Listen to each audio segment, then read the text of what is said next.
एक महातव था जिसका एक हाथी काफ़ी बूढ़ा हो गया था। महातव ने सोचा अभी किसी काम का नहीं है, अगर इसे अभी नहीं बेचा तो इसका कोई दाम नहीं मिलेगा। ऐसा सोचकर वो उसे गांव के पशु मेले में ले गया। उसने हाथी को खूब साफ करके उस पर खूब सारा काला रंग और तेल लगा दिया। ये सब करने से हाथी मेले में दूर दूर से लोग उस हाथी को देखने आते। कुछ रईस लोग उसको लेने के लिए भी उत्सुक दिखे। महातव को अपनी तरकीब काम करती नजर आ रही थी।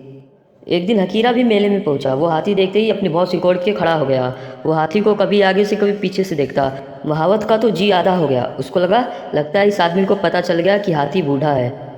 महावत दौड़ के हकीरा के पास आया और झट से उसे दूर लेकर चला गया। महावत ने 100 रुपये हकीरा को दिए और बोला, चलो चलो रख लो और जाओ यहाँ से। हकीरा ने कहा, परंतु मैं यह कह रहा था कि। महावत ने जल्दी से उसे वहाँ से और दूर लेके जाके कहा, हो गया, जाओ भी। हकीरा वहाँ से चला गया। महावत ने पता लगाया तो पता चला कि हकीरा उस गांव का सबसे बुद्धिमान आदमी है। दूसरे दिन हकीरा फिर से आया और लगा हाथी का मुआयना करने, कभी आगे से कभी पीछे से। महावत दौड़ के हकीरा के पास आया और झट से उसे लेकर दूर चला गया। महावत ने इस बार 500 रुपये हकीरा को दिए और बोला, अरे भाई कोई बात नहीं, जाओ यहाँ से। हकीरा कुछ कहा पाता इससे पहले महावत ने उसे वहाँ से दूर कर दिया। अगले दिन हकीरा फिर से आया और फिर लगा हाथी का मुआयना करने, कभी आगे से कभी पीछे से। महावत को बड़ा गुस्सा आया। महावत सबके सामने चिल्लाते हुए, क्या है, क्या पता कर लिया तुम इस हाथी के बारे में। हल्ला गुल्ला सुन के लोगों की भीड़ लग गई। हकीरा, अरे जनाब मैं ये कह रहा था कि इसका। महातव और जोर से चिल्लाते हुए, इसका क्या, क्या इसका, तुम ये कैसे कर सकते हो कि हाथी बूढ़ा है। हकीरा, ऐसा है कि मैं समझ नहीं पा रहा।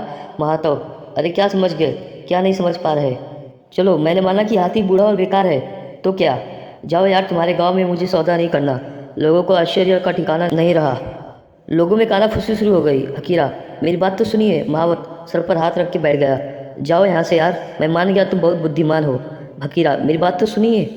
महावत, बोलो भाई बोलो। हकीरा, मैं समझ नहीं पा रहा हूँ कि इस जानवर की पूंछ आगे है या पीछे। महावत दीवार पर सर पटकने लगा। हकीरा ने पीछे से बोला, और हाँ, इसका मुंह तो है ही नहीं। महावत ने पलट के देखा और जोर से रोने लगा।